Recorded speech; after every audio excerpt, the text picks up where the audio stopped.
um acordo iminente com o Irã. Você está brincando comigo? Quando o presidente Trump indicou que a qualquer momento os detalhes estão sendo acertados. Ouça o que o líder supremo da República Islâmica disse do seu bunker. O regime sionista instável e o tumor cancerígeno de Israel também estão se aproximando dos estágios finais de sua vida amaldiçoada. Morte à América e morte a Israel serão o slogan comum da nação islâmica e dos oprimidos do mundo, especialmente dos jovens. Então, Mark, como você está hoje? Bem, hoje, quarta-feira, 27 de maio, como eu estou depois de ouvir essas palavras do líder supremo do Irã. Por um lado, ninguém deveria se surpreender porque essa é a ideologia odiosa, extremista e jihadista do regime iraniano. E como eu disse, ninguém deveria ficar chocado, ninguém deveria ficar impressionado, ninguém deveria se surpreender. Por outro lado, este é um regime que está negociando agora com os Estados Unidos algum tipo de acordo, mas não devemos ter ilusões sobre com quem estamos lidando. E qualquer um que tivesse ilusões sobre a natureza desse regime, e essa pessoa é a pessoa mais importante do regime, ele é chamado com razão de líder supremo. É isso que o regime pensa, é assim que o regime vê os Estados Unidos, é assim que o regime vê Israel, e para ser franco, é assim que o regime vê todo o Ocidente. Acrescento mais uma coisa, nos últimos dias da União Soviética diziam que ninguém acreditava no comunismo. Qual é o problema? Com o que o líder supremo está dizendo, o líder supremo está em seu bunker e não foi visto desde o início da guerra, mas vamos deixar isso de lado. O problema é que ele acredita. Diferente da União Soviética, quando ninguém mais acreditava no marxismo nem no leninismo, era como uma ideologia morta. A liderança da República Islâmica acredita nesse lixo extremista. Certo. Só um ponto sobre comunismo, marxismo e socialismo. Com certeza isso foi revivido nos Estados Unidos. Posso afirmar. Talvez ninguém acreditasse nisso no fim da União Soviética. Mas vou dizer isso. Você está absolutamente certa sobre a ideologia islamista e não acho que ninguém esteja se iludindo. O problema é que essa conversa sobre um acordo nem chega a ser um acordo. É um memorando de entendimento que vai dar à República Islâmica mais 60 dias para negociar o acordo final, algo ridículo assim. E eu sei que o governo Trump não está caindo nessa conversa fiada. Nós sabemos disso. Nós sabemos que os membros do governo Trump não são nem um pouco estúpidos e o presidente Trump também não é. Mas é o seguinte: o presidente Trump acha que, por ser um homem de negócios, se você tornar algo vantajoso para o outro lado, se você fizer valer a pena para eles, é claro que eles vão negociar. Agora, nesse caso, nem o que isso significa? Eles foram basicamente derrotados em batalha e supostamente estavam pedindo paz. Ele continuava dizendo, sabe, nós matamos os líderes deles, destruímos a marinha e a força aérea deles e por aí vai. E agora eles estão implorando para sentar à mesa conosco. Isso é verdade, mas a diferença é que eles não pedem paz, porque todos os anúncios públicos deles, e esse que acabei de ler em inglês, a tradução em inglês, foi nu em homenagem ao Hajj, a peregrinação à Meca que muçulmanos do mundo todo estão fazendo e está acontecendo esta semana. E essa foi parte da razão pela qual acredito que o governo Trump concordou em esperar, caso eles estivessem pensando em voltar à guerra. Nós realmente não sabemos exatamente, certo? Então, isso foi um chamado a todos os muçulmanos para dizerem morte à América e morte a Israel. Nessas condições, não vejo como alguém pode negociar. E a menos que nós estejamos, quando digo nós, quero dizer os Estados Unidos e Israel, a menos que estejamos fazendo isso para planejar a próxima fase da batalha, isso não é uma boa notícia. Está claro o que querem fazer. Eles querem o fim dos ataques americanos e querem prolongar essas negociações sem ceder nada de substancial. E está claro o que os americanos querem. O presidente Trump disse isso várias vezes, concorde ou discorde dele. Ele tem sido muito consistente. Ele prefere um acordo, mas um acordo que realmente acabe de uma vez por todas com um programa nuclear iraniano. Os iranianos querem fazer joguinho, e agora eles estão falando sobre um cessar-fogo no Golfo, né? O que vai permitir, você sabe, que os preços do petróleo voltem ao que eram antes. E você sabe, aqueles petroleiros vão voltar a circular entrando e saindo do Golfo. Mas então os iranianos vão ficar sem a pressão militar sobre eles. E até que ponto eles estarão dispostos a ceder em 60 dias quando a pressão militar não estiver mais sobre eles? Então, o que o Trump está dizendo? Trump está dizendo, eu vou deixar meus porta-aviões lá, e se eles não negociarem de boa fé, voltaremos à guerra. Os iranianos vão dizer não. No momento em que ele se acostumar com a paz e a negociação, podemos arrastar isso como fizemos com Obama. Podemos fazer exatamente a mesma coisa com Trump. E no final haverá algum tipo de linguagem muito vaga, o que significa que não precisamos abrir mão de nada. E é aí que estamos hoje. Trump quer uma linguagem específica e vinculativa para concordar com um cessar-fogo, e os iranianos querem uma linguagem o mais vaga possível. Para dar crédito ao presidente Trump, há outras coisas acontecendo em paralelo. Tivemos, durante o fim de semana, ataques americanos contra a marinha iraniana e outras instalações no Golfo. Em outras palavras, ele está usando a força quando precisa. Os americanos alegaram defesa devido ao uso de minas, mas isso é irrelevante. Os Estados Unidos demonstraram disposição para usar força. E, em segundo lugar, paralelamente a isso, os americanos, sem anunciar nada, como foi amplamente noticiado, reintroduziram o Project Freedom. Em outras palavras, enquanto mantém o bloqueio dos portos iranianos, agora estão escoltando novamente aqueles navios que estavam impedidos de sair dos outros portos no Golfo, ajudando-os a sair. E se isso for verdade, esses relatos, junto com a disposição de usar força, talvez Trump ainda esteja dizendo ao Irã: eu quero fazer um acordo, mas tem que ser um bom acordo. E se não for, eu vou usar a força. E eu já estou usando força hoje em um nível menor, mas para te lembrar que meu dedo ainda está no gatilho. Veja como o ciclo de notícias está rápido. Depois daquela reportagem que a Operation Freedom estava sendo retomada, o CENTCOM disse que isso é falso. E eles não estão fazendo isso. E eles não estão escoltando navios. Então esse relatório saiu depois e veio do CENTCOM com letras maiúsculas, relatório falso. Todo mundo está correndo atrás, jornais e emissoras de TV também. O Wall Street Journal noticiou, e agora este também. Disseram, não estamos fazendo isso. Então quem sabe? Já nem sabemos mais quem fala a verdade.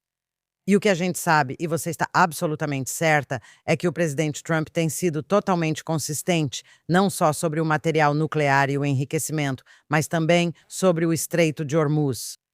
E a República Islâmica tem dito: não, não, não. Ok, se não estamos cobrando pedágios dos navios que passam pelo estreito, eles estão chamando isso de outra coisa, um tipo diferente de taxa. Uma taxa ambiental? Sim, uma taxa ambiental com o Oman. Agora, algumas pessoas disseram: nós não entendemos. A Arábia Saudita foi um dos primeiros países a pressionar o presidente Trump a entrar em guerra desde o início. Então, por que de repente está dizendo: espera aí, espera aí? E os outros países são os países do Golfo. Até mesmo aqueles que fazem parte dos acordos de Abraão estão dizendo: espera um minuto, vamos parar. É porque o Irã tem atacado as instalações deles e, aparentemente, o maior medo da Arábia Saudita é que a República Islâmica bombardeie suas usinas de purificação que fornecem água para milhões e milhões e milhões de pessoas em Riad. E então o rei teria que, ou melhor, o príncipe herdeiro teria que evacuar um número de residentes de Riad que está além de qualquer coisa que possamos compreender. Então tem tudo isso acontecendo. E o problema disso é que, mais uma vez, o Irã acaba mantendo todo mundo refém de suas ameaças. E esse foi o motivo principal pelo qual tivemos que ir para a guerra em primeiro lugar. Então, entende-se outro problema. Os israelenses estavam tão ansiosos que achavam necessário terminar esse trabalho. E, enquanto isso, Israel tem sido, digamos, menos agressivo no Líbano do que deveria ser, para não irritar o governo Trump. Que estamos indo atrás de Beirute, mesmo que haja drones suicidas, enxames de drones suicidas atingindo soldados e civis israelenses. E estamos lutando com uma mão amarrada nas costas. E é o seguinte, Mesmo agora com o governo Trump dizendo que é verdade, que não podemos permitir isso, que Israel tem que fazer o que puder para se defender, ainda assim não bombardeamos Beirute. Então tem todas essas coisas acontecendo. E embora eu acredite que Trump realmente queira dizer isso, mas se ele realmente fala sério, e nós sabemos que não há nenhuma chance da República Islâmica concordar com os termos de Trump, nem mesmo com os mais básicos, nós sabemos disso. Então, se sabemos disso e se acreditamos que ele não vai abrir mão desses dois principais objetivos, o Estreito de Hormuz e as armas nucleares, então não faz sentido todas essas negociações. Tenho uma visão diferente. Antes da guerra, o Estreito de Hormuz não era um problema. Os críticos de Trump dizem isso. Estava aberto e só fechou por causa da guerra. Acredito que resolvendo a questão nuclear, a do Estreito se resolve automaticamente. Está claro que os iranianos nem vão querer falar sobre o Estreito e sobre abrir o Estreito e não querem falar sobre nada de substancial, porque, do ponto de vista deles, isso seria voltar ao que você chamaria, na diplomacia, de status quo ante sim, a realidade anterior, que é eles desenvolvendo armas nucleares e o Estreito aberto. Essa não é uma realidade que eu acho que Trump queira aceitar e definitivamente Netanyahu também não quer aceitar. Olha, quando Netanyahu deu sua entrevista faz o quê? Um mês agora para o CBS 60 Minutes, ele falou sobre o trabalho não estar terminado e falou sobre 3 grandes objetivos da operação. Falava, claro, da perspectiva de Israel. Ele abordou a questão nuclear e os mísseis balísticos. Ele mencionou o apoio do Irã a grupos terroristas por procuração, como Hamas, Hezbollah e Houthis no Iêmen. Ele afirmou que é preciso responder a essas questões. Trump já mencionou essas questões antes, mas nas últimas semanas só fala sobre o tema nuclear. Pode-se dizer que negociar com esse regime terrível, que prega a morte à América e a Israel, não deixa espaço para ilusões. Mas ao negociar com esse regime, ele basicamente está dizendo: se vocês me derem o que eu exijo na questão nuclear, o resto pode ser, digamos, a gente pode contornar isso, certo? Sendo que essa é a questão mais importante. Acredito que Trump está certo em priorizar isso, pois a questão nuclear é a mais perigosa para Israel e o mundo, e claro para os Estados Unidos, pois vemos o que a Coreia do Norte pode fazer com armas nucleares e como isso preocupa o leste asiático.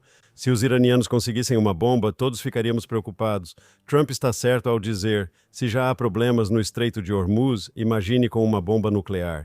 O petróleo chegaria a $400 o barril, certo? Você não poderia fazer nada, pois eles teriam armas nucleares. Ele está certo nisso? A pergunta é a seguinte: os iranianos, e você obviamente é extremamente cético, eles provavelmente vão concordar em breve com o que ele está exigindo, que é a remoção do que Trump chama de poeira nuclear. Isso é o urânio enriquecido, o urânio altamente enriquecido, 60%, e o desmantelamento da capacidade deles de enriquecer ainda mais urânio. E ainda não há uma decisão. Eu esperaria por uma solução onde haja aumento da pressão sobre o Irã, pressão militar, pressão econômica, pressão política sobre o Irã, junto com as pressões internas dentro da sociedade deles. Isso força o regime existente a aceitar esse compromisso. Sem isso, eu não sei qual é a solução. Ok, esse regime existente tem que sair. E não importa que Trump não diga isso como um dos objetivos da guerra. A questão é que sem as armas nucleares e sem a ideologia, sem todo esse objetivo, esse regime realmente cai. É só isso que eles têm. E, aliás, por favor, precisamos realmente levantar essa questão de novo e de novo, porque parece que ela é deixada de lado. O povo iraniano. O presidente Trump disse a eles em janeiro: a ajuda está a caminho. E então, no final de fevereiro, quando todos estavam perdendo a esperança, a Guerra Fúria Épica e Leão Rugidor, junto com Israel, foi lançada. E agora está estagnado e as execuções ainda estão acontecendo lá. O povo iraniano ainda está em perigo. Se eles vão às ruas, são mortos a tiros pela Basij e pela Guarda Revolucionária. E é o seguinte: não há nenhuma chance desses líderes concordarem com qualquer acordo com os Estados Unidos de qualquer tipo que envolva armas nucleares, a não ser mentindo sobre isso. E Trump disse: eu não sou Obama, eu não vou engolir as mentiras deles e eu não sou Obama. Agora vamos acreditar nele, tá bom? Porque ele continua dizendo isso. Quando ele continua reiterando isso, e ele não iria querer ser humilhado, a gente sabe disso sobre Trump. Mas temos que falar do povo iraniano, isso tem que estar na mente de todo ocidental, de todo amante da liberdade no mundo, porque nós, israelenses, antes de tudo judeus, entendemos como é sentir o mundo te abandonar enquanto você está sendo massacrado. E durante a Segunda Guerra Mundial, nós não tínhamos internet, não tínhamos redes sociais e não tínhamos reportagens. Você pode dizer que as pessoas não estavam entendendo o que estava acontecendo. Bem, hoje nós sabemos exatamente o que está acontecendo. Na verdade, nem sabemos metade do que acontece. Isso é verdade, porque o regime desliga a internet. Agora, só mais um ponto. Rubio e outros disseram, quero dizer, o secretário de Estado Rubio disse que não sabemos exatamente com quem negociamos, pois há vozes diferentes. Isso é verdade. O presidente é menos linha dura, enquanto outros são mais rígidos. Isso é besteira, tá? É verdade que eles não concordam sobre como proceder com os Estados Unidos. Mas não se engane, todos eles são radicais islamistas cruéis que querem a hegemonia da República Islamista. Eles podem ter táticas diferentes sobre como chegar a isso ou para quem mentir nessas negociações, mas a principal preocupação deles agora é dinheiro. E eles dizem: primeiro vocês nos dão, liberam um monte de ativos congelados e aí a gente conversa. Graças a Deus, Trump disse não para isso. E eu estou rezando para que ele não, sei lá, eu diria que não fique mais flexível por causa de Steve Witkoff e Jared Kushner. Eu não sei. Ou por causa de negociadores que estão tão ansiosos por um acordo. E é aí que a República Islâmica tem uma vantagem, sabendo que os americanos não gostam de guerra, não querem enviar tropas terrestres, têm medo de qualquer coisa que lembre, sabe, um atoleiro. E é aí que eles têm o Ocidente na palma da mão. Eles sabem disso. E eles sabem que, se resistirem por tempo suficiente, haverá mais pressão sobre Trump do que sobre o regime deles. Então, se eles acreditam nisso, e muita gente no Ocidente vai repetir isso, né, o que você acabou de dizer, certo? Que o tempo está do lado deles. Tudo o que eles precisam fazer é se manter firmes e vão conseguir o que querem. Então, eu tendo a achar que isso pode ter sido verdade com outros presidentes, mas não com este presidente específico. Pelo menos ainda estou dando o benefício da dúvida para Trump. Eu acho que ele acredita que manter a pressão militar, atacar, não atacar, mas manter a pressão, manter as forças dele lá e, ao mesmo tempo, a pressão econômica, bloqueando os portos deles e talvez facilitando a saída do petróleo dos estados do Golfo Árabe de alguma forma. Você sabe, a pressão militar e econômica juntas, ele acha que pode conseguir o tipo de acordo que quer e que não está disposto a ceder. Para Israel tem sido muito difícil porque o grupo apoiado pelo Irã no Líbano, é claro, tem lançado esses drones assassinos contra nossos soldados e nossos civis no norte de Israel. E tivemos várias fatalidades, a maioria delas, quase todas, militares. Tem sido difícil. O governo foi cobrado. Por que Israel não age com força total contra o Hezbollah? As pessoas do norte de Israel não se sentem seguras. Por que não há cessar-fogo? Acho que Netanyahu enfrenta uma situação muito difícil, pois é claro o motivo dos iranianos quererem que o Hezbollah haja assim, porque eles querem, sabe, eles querem criar uma divisão entre Israel e os Estados Unidos e ter uma desculpa que eles possam dizer aos americanos: não concordamos porque Israel faz A, B e C no Líbano. Então ele tem que jogar, sabe, as cartas dele com muita calma. O Irã, desculpe, o Hezbollah é um problema para Israel, mas precisamos manter o foco no principal. O alvo principal é o Irã, certo? Com o Hezbollah, podemos deixar essa luta para outro dia, certo? Mas tem havido muita pressão lá, embora, como você disse há pouco, Israel agora aumentou a pressão, as medidas defensivas contra o Hezbollah. Nós não atingimos Beirute, a capital libanesa, recentemente, exceto quando eliminamos um comandante sênior do Hezbollah que merecia ser eliminado, mas temos atingido outros alvos no Líbano, inclusive no leste, perto da fronteira com a Síria, no Bekaa, onde o Hezbollah mantém bases de treinamento.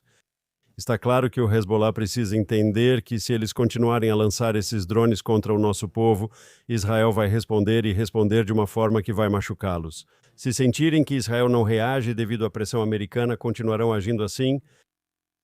Certo. Agora vamos falar um minuto sobre a ligação telefônica que o presidente Trump teve com cerca de 7 líderes árabes diferentes: Arábia Saudita, outros, Catar. Eu não consigo lembrar toda a lista agora. Era uma lista enorme. E nessa conversa telefônica, que foi acho que há alguns dias, onde ele estava dizendo: "Ok, qualquer acordo com o Irã, qualquer acordo que fizermos com o Irã, se fizermos o que vocês querem e pararmos a guerra e fizermos um acordo com o Irã, todos vocês têm que assinar os acordos de Abraão". E então, silêncio total. O presidente Trump foi recebido com um silêncio tão grande que ele perguntou: "Vocês ainda estão aí?" Estava ao telefone. "Vocês ainda aí?" Eles não querem paz com Israel, certo? Eles não querem. Isso me leva a uma postagem no Truth Social, uma postagem do presidente Trump. É uma postagem dele. E esse está entre os posts mais duros que o presidente Trump publicou em sua plataforma de mídia social. Ele já fez isso antes. Por um lado, diz que estamos perto de um acordo. Por outro lado, ele posta uma foto de um míssil dizendo, sabe, obrigado pela sua atenção a esse assunto. Agora, aqui este diz paz pela força em pose de durão. Agora vamos falar sobre esse slogan por um minuto, porque é um slogan que o primeiro-ministro Netanyahu, eu não sei se ele foi quem originou essa frase ou não, mas tanto ele quanto o presidente Trump já usaram. Isso é um lema, paz pela força. O que você acha que isso significa? Eu acho que paz pela força é uma realidade, que a paz, pessoas que não acreditam nisso estão ignorando a realidade. Vivemos em um mundo difícil, cheio de pessoas complicadas para lidar, e se eles acharem que você é fraco, eles vão explorar isso e vão te causar problemas. É preciso ser forte para ser respeitado e também é importante causar temor. Você não precisa ser um discípulo de Maquiavel, o filósofo medieval do Realpolitik, para entender isso. E a experiência histórica é tão forte.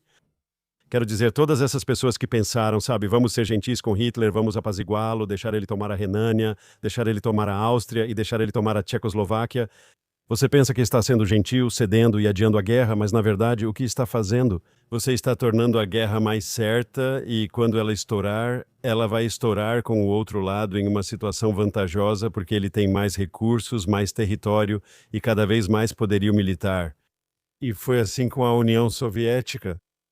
Porque a União Soviética colapsou e a paz surgiu, pelo menos temporariamente, entre Moscou e Washington durante o governo de Ronald Reagan, ele disse: vamos vencer a Guerra Fria e investir em armas e outras áreas. Resumindo, pensar que você pode se desarmar e viver feliz para sempre pode funcionar em comunidades hippies, mas não no mundo real. Você tem que ser forte em Israel, no Oriente Médio. Isso é crucial. Vamos ser francos, Frank, sobre a história de Israel, certo? Se não estivéssemos dispostos a lutar pela nossa liberdade, se não estivéssemos dispostos a lutar contra nossos inimigos, não teríamos um país. David Ben-Gurion, o primeiro premier de Israel, declara a independência em maio de 1948. No dia seguinte, certo, Israel é atacado. A Força Aérea Egípcia bombardeou Tel Aviv. Fomos atacados pelo sul, pelo Egito, pelo leste, pela Jordânia e pelo Iraque, e pelo norte, pela Síria e pelo Líbano. Precisamos mostrar força e lutar pela nossa independência. E essa é a nossa história. A menos que você seja forte, não haverá paz e você não conseguirá acordos de paz. E não é por acaso que o primeiro acordo de paz de Israel com um país árabe aconteceu sob Menachem Begin, que era conhecido como um falcão. Ao assumir, o presidente egípcio declarou: agora é hora de fazer a paz com Israel. Talvez houvesse outros fatores também. Mas não há dúvida de que a força de Israel foi um fator crucial para alcançar a paz, e foi o mesmo com os acordos de Abraão. Quando você é forte, você realmente pode conseguir a paz. Quando você é fraco, você nunca vai conseguir a paz.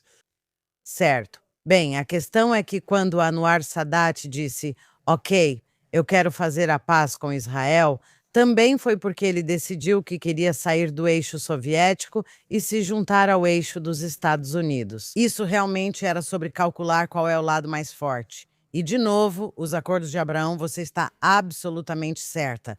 Diferente dos acordos de paz em Israel, como os acordos de Oslo, que foram um desastre total, e isso é exatamente porque eles representavam paz pela fraqueza. Eles não eram uma paz baseada na fantasia de um mundo que não existe. Então é por isso que quero voltar àquele slogan. Definitivamente é verdade.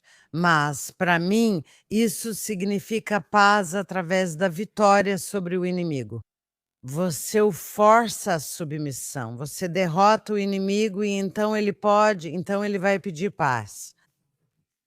O problema aqui é que Trump e Netanyahu, quero dizer, Israel e os Estados Unidos, estavam a caminho de realizar coisas incríveis em relação ao Irã. Quem teria acreditado nisso, até mesmo alguns anos atrás, que quase sem nenhum problema, sobrevoando o Irã, destruindo tudo, matando a liderança e assim por diante.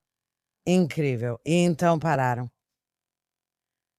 Perdendo o impulso, convencendo os islamistas de que talvez não sejamos tão entusiasmados com isso, convencendo-os de que, se eles apenas prestarem atenção às vozes dentro dos Estados Unidos, e isso inclui republicanos e democratas, democratas com certeza, mas até mesmo uma certa ala do Partido Republicano, e que tudo o que vocês precisam fazer, e israelenses, tudo o que precisam fazer é esperar, e então vocês observam a opinião pública, porque esses são países democráticos como Israel. Você vê as pessoas protestando ou escrevendo artigos no New York Times, seja o que for. Eles entenderam isso. E eu acho que nós perdemos, espero que só temporariamente. Nós perdemos a paz pela força, porque no momento, especialmente se você vê as declarações vindas da República Islâmica, você pode dizer que eles não têm mais medo. Ou eles têm, mas estão testando e testando. O fato de que, enquanto a Casa Branca está anunciando que há um memorando de entendimento em andamento, quase concluído, faltando apenas algumas palavras. E o líder supremo diz morte à América e a Israel depois disso, e ao Hajj em homenagem à peregrinação a Meca. Isso me mostra que eles não pensam em paz e não acham que o Ocidente é forte. E nós precisamos corrigir isso o mais rápido possível. Então você mencionou o líder supremo, o novo líder supremo, o como podemos chamá-lo, Khamenei Júnior. Sim. Ninguém ouviu a voz dele. Ninguém viu um vídeo dele. Quero dizer, até mesmo Nasrallah, o falecido líder do Hezbollah, ele tinha medo de que Israel o eliminasse, mas ele lançava esses vídeos de algum bunker subterrâneo, certo?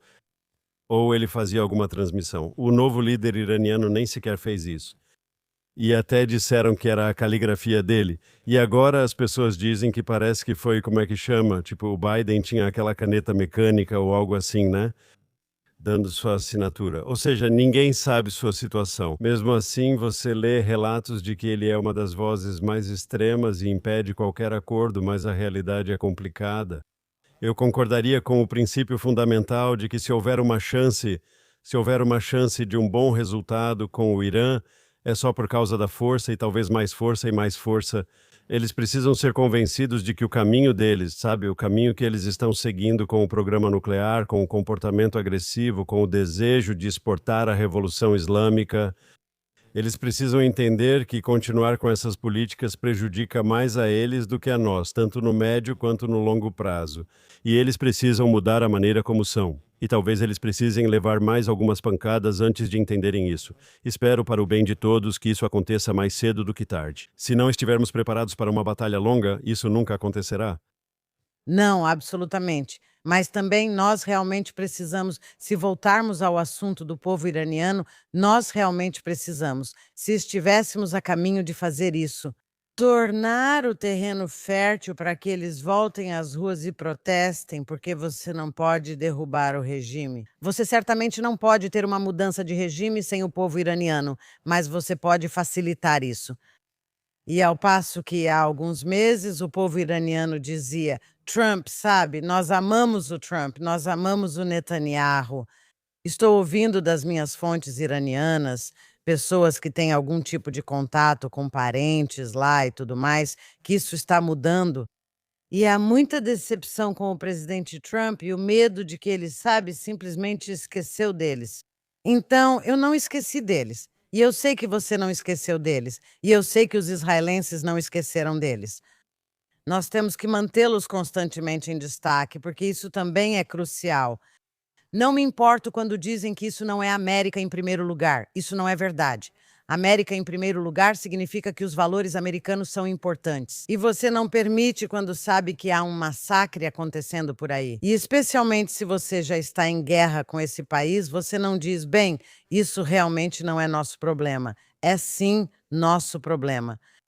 É sim. E especialmente como pessoas que sabem como é ser abandonado pelo mundo enquanto estão sendo massacrados. E, aliás, o povo iraniano não é o único, temos islamistas massacrando cristãos em toda a África. Isso não está resolvendo esse problema. O problema da jihad global, não vai desaparecer. Mas não há dúvida de que eliminar as capacidades nucleares da República Islâmica de qualquer tipo é fundamental, e eles nunca, nunca, nunca podem tê-las. Isso levará à queda do regime, e isso terá um efeito sobre todos os outros jihadistas. Sim, havia esse slogan, tornar o Irã grande novamente, que eu acho que até o Trump usou. Sim, é isso mesmo. O povo iraniano é instruído. O povo iraniano é inteligente. O povo iraniano poderia construir um país realmente bem-sucedido. E agora, por causa desse regime islâmico insano, eles vivem em um estado falido, certo? Com um padrão de vida terrível. Eles têm todo esse petróleo, não é? Eles poderiam ser tão ricos quanto seus vizinhos árabes do Golfo. E adivinha? Eles estão na lama por causa do regime deles. É, E a mudança de regime seria a melhor coisa para o Irã, para a região e para o mundo. A única questão sobre a mudança de regime, ninguém nega que ela seja desejável. A única questão é, até que ponto isso é viável por meio de ação militar de Israel e dos Estados Unidos? Podemos destruir programas nucleares, podemos destruir mísseis balísticos, podemos destruir indústrias militares, podemos destruir infraestrutura, podemos fazer todo tipo de coisa, sabe, em ataques militares. Mas, no fim das contas, podemos enfraquecer o regime. Como o primeiro-ministro Netanyahu já afirmou várias vezes, podemos enfraquecer o regime, mas no fim isso depende do povo iraniano. Entendo o medo deles. Vimos como foram massacrados em janeiro, quando esse regime brutal massacrou seu próprio povo em poucos dias para se manter no poder. E o povo iraniano sabe que eles estariam dispostos a fazer isso de novo para permanecer no poder. Então, é uma situação delicada. Por isso, concordo que precisamos lembrar do povo iraniano que está sofrendo tanto. Do ponto de vista político, acho bom que você apresente o argumento moral, mas acho que há uma questão aqui sobre o que realmente, sim, é possível ser feito por Israel, pelos Estados Unidos, no contexto desse conflito, para ajudar a fortalecer o povo iraniano. E essa é a questão. certo, eu entendi, mas é assim. Se você está dizendo, e eu concordo, que estrangula economicamente esse regime, está certo, isso é brilhante. Faça isso. Por isso, Trump disse: sério, vocês controlam o Estreito de Hormuz? Eu vou mostrar a vocês. Vou impor um bloqueio. Eu concordei com essa política. E você está absolutamente certa. Você não pode, sabe, simplesmente disparar mísseis indiscriminadamente contra todos os alvos no Irã. Isso sozinho não resolve. Você está absolutamente certa. O problema é esse, é isso que digo, paramos cedo demais. E parte disso foi o medo dos preços do petróleo em todo o mundo. E agora, como eu disse, isso se soma à Arábia Saudita dizendo: e se o Irã atacar nossas usinas de purificação de água? Então, com o passar do tempo, você está dando mais poder de barganha ao regime, Um fôlego também. fôlego e oportunidade de conseguir dinheiro da China. Bem, esperamos que Trump, quando visitou a China, talvez isso tenha feito parte, ele disse: é melhor você não fazer isso. Não sabemos exatamente, né? Mas a questão é a seguinte: enquanto isso, a China também está observando e a Rússia está observando, e se eles se perceberem fraqueza, isso também pode afetar a China. A China poderia decidir invadir Taiwan como resultado, dizendo: bom, se isso é o melhor que eles têm, sabemos que não estamos em tanto perigo. Isso, é claro, tem implicações globais. E eu vou dizer novamente: tudo depende de quem piscar primeiro. E um dos problemas tinha a ver com o preço do petróleo, o preço da gasolina na bomba por todos os Estados Unidos. Não é falta de empatia. Eu sei o que é ter dificuldades financeiras, ninguém precisa me explicar. Apesar de dizerem que judeus controlam bancos e tudo, eu já ficaria feliz em controlar minha própria conta bancária. E eu entendo as pessoas que realmente estão passando por dificuldades e pagam caro pela gasolina. Embora os israelenses às vezes riam quando ouvem quanto os americanos pagam pela gasolina, quando você pensa em quanto custa encher o tanque. Deixa pra lá. Eu entendo mesmo. Mas sabe de uma coisa? Existe isso de dizer: "Olha", e o Trump até tentou dizer isso é temporário. Veja, é péssimo que seus preços estejam subindo. Mas, aliás, a bolsa de valores está em alta nos Estados Unidos. Então isso também está acontecendo ao mesmo tempo, mas isso é uma coisa crucial que está acontecendo. E isso terá repercussões a longo prazo, inclusive no preço da gasolina.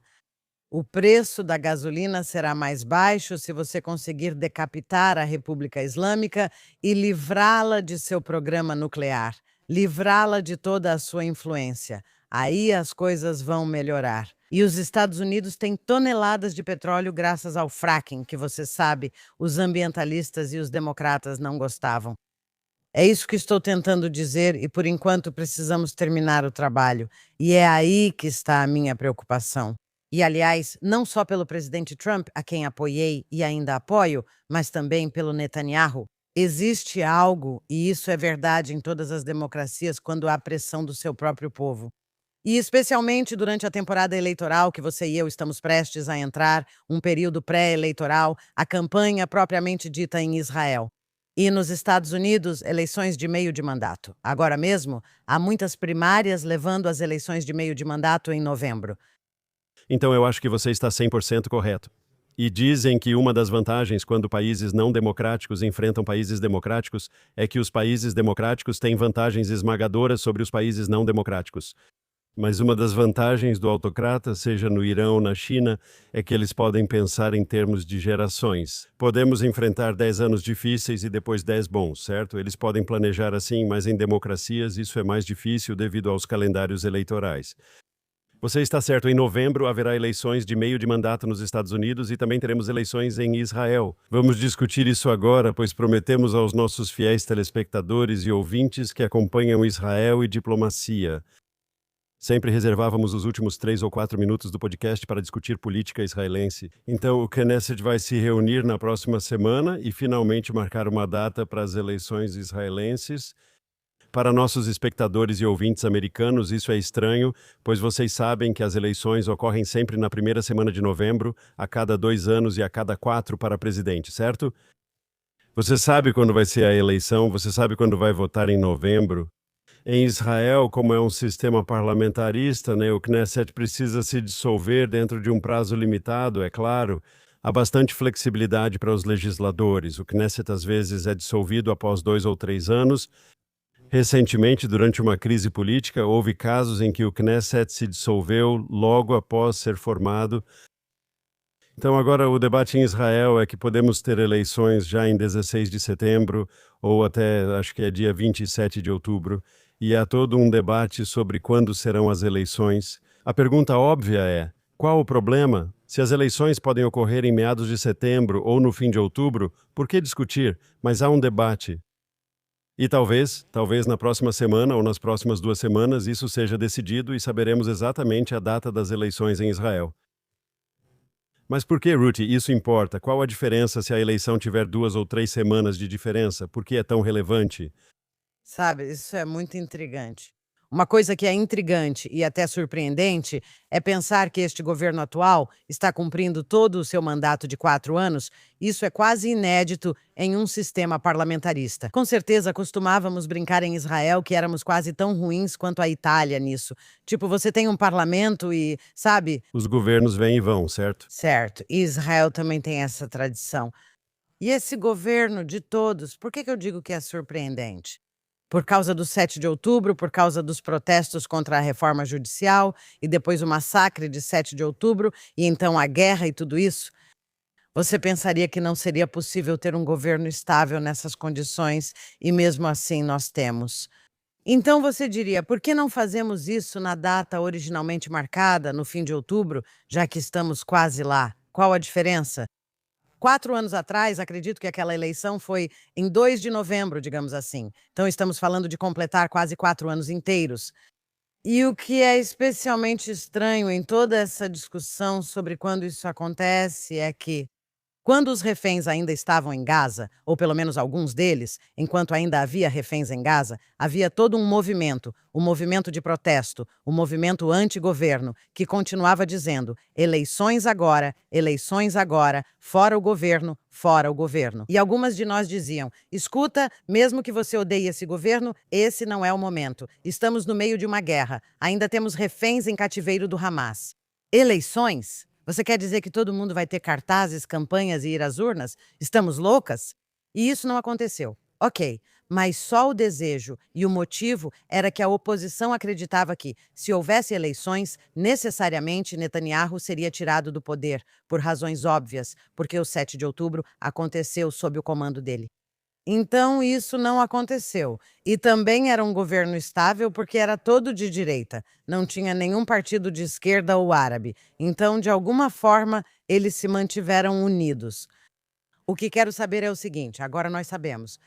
Eu pessoalmente não entendo pelo que estão brigando.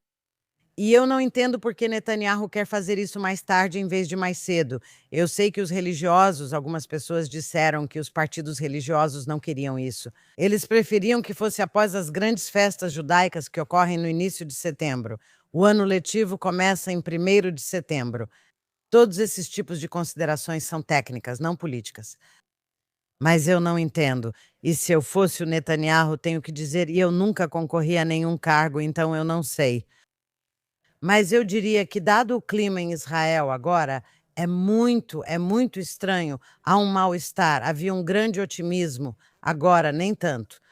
Eu pensaria que ele iria querer ter eleições. O motivo pelo qual ele quer que elas sejam mais distantes é porque ele espera que haja mais avanços no Líbano e no Irã. Posso estar errada. Você me diz, talvez ele ache, sabe, que a guerra vai tomar um rumo positivo. Talvez ele pense que o presidente Trump fará uma surpresa de outubro, tradição política americana, em que algo marcante ocorre nesse mês para vencer a eleição em novembro. Normalmente as pessoas falam sobre isso no contexto das eleições presidenciais e não nas eleições de meio de mandato, mas, sabe, talvez, e é por isso que Netanyahu prefere adiar mais do que antecipar. Mas, mais uma vez, estamos falando de 2 ou 3 semanas para um lado ou para o outro. Os partidos religiosos preferiam setembro por ser próximo ao Ano Novo Judaico. Existem vários motivos. Quando as pessoas estão mais espirituais, indo à sinagoga, tendem a ouvir mais o rabino ou partidos religiosos que veem nisso uma forma de mobilizar sua base. Também, antes do Ano Novo Judaico, tem o mês de Elul, onde acontecem essas orações noturnas chamadas Selishot, em que pedimos perdão por todos os nossos pecados. Eles acreditam que esse nível de espiritualidade favorece partidos religiosos. Em períodos religiosos, esses partidos podem ter melhor desempenho. Outro argumento era que todos os alunos das yeshivot de férias de verão podem distribuir santinhos e estão disponíveis para fazer campanha. Então, os partidos religiosos realmente preferiam setembro. Netanyahu, como você disse, está tentando adiar para outubro, mais para o final de outubro, se ele conseguir. O problema de outubro para ele é que, no início do mês, no dia 7, você tem o aniversário, claro, do massacre, certo? No aniversário do massacre de 7 de outubro, haverá várias cerimônias, o que lembra a todos quem era o primeiro-ministro na época. Será que ele quer isso tão próximo da data? Talvez por isso ele queira o final de outubro, mas isso é só especulação. Talvez quando nos encontrarmos na próxima semana para discutir essas e outras questões, no Israel Undiplomatic, finalmente teremos uma resposta. Quando serão as eleições israelenses? Qual é a data? Sim, teremos, e eu tenho que dizer, no entanto, que está ficando muito. Há esse tipo de um clima meio para baixo em torno disso. Não é, agora está desagradável. Temporada de eleições é sempre desagradável, vamos admitir. Mas há uma espécie de mal-estar no ar, porque eu não vejo entusiasmo de nenhum dos lados. Existe urgência, com certeza, você sente urgência. Há pessoas que dizem que esta é a eleição mais importante da história de Israel. Sempre dizem isso, mas não é, não é. Não há um clima otimista em torno disso. É urgente que você sabe disso. Se esse lado não vencer, então é um desastre. Se aquele lado não vencer, é um desastre, mas não há empolgação, não há entusiasmo por sangue novo, por novos partidos. Quem está concorrendo é só isso que parece. Você acha que é isso mesmo, que parece meio mais como um período eleitoral desanima do que otimista ou animada? Bem, a oposição não tem certeza se vai, sabe, publicamente eles vão negar, mas eles não têm certeza se vão ganhar. Netanyahu não tem certeza se vai ganhar, embora ele, sabe, demonstre otimismo o tempo todo.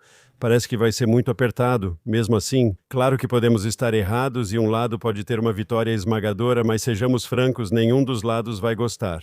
Há energia dos dois lados para vencer, obviamente. Mas no momento você está certo, há um mal-estar. Existe uma sensação de que talvez precisemos começar a campanha, precisávamos dar início às coisas. Isso só deve ocorrer quando houver data para a eleição, espero que seja em breve. E, aliás, espero que em breve a gente saiba quem realmente está concorrendo. Quero dizer, nós já sabemos quem são os candidatos Talvez na próxima semana discutamos como os candidatos sabem quem está na lista. nos partidos. A gente sabe de alguns nomes, mas não sabe de outros. Talvez na próxima semana possamos discutir como isso funciona em Israel: formação dos partidos, elaboração das listas, alianças pré-eleitorais e formação das coalizões após as eleições. Pode me explicar antes de falarmos ao público? Vamos conversar na próxima semana, Ruth. Estou ansiosa por isso, Mark.